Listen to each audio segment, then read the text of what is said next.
करत असतो केसेस आहे त्या तुम्ही काय सांगता हो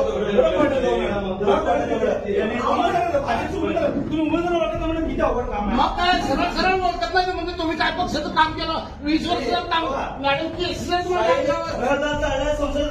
केली आम्ही 40-50 अधिवेशन काय नाही माझ्या सख्यात जे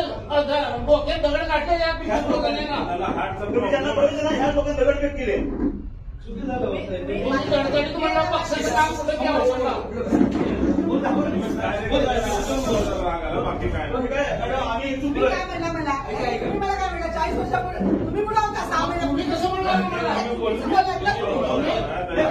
आम्ही कसं म्हणलं तुम्ही कुठं पक्षाचं काम केलं पण तुम्ही सामान्य आणि कुठं होता तुम्ही हे उमेदवार टाकले सुरू असते यांच्या जेव्हा निवडणूक संपली ना तेव्हा हे गुंड लोकांनी यांच्या घरात दगड केले बसपुट आहे नाही तुम्ही नसतात अरे आम्ही कष्ट केले घरदार चालले संसद आक्रमण केले सर प्लीज 139 लाख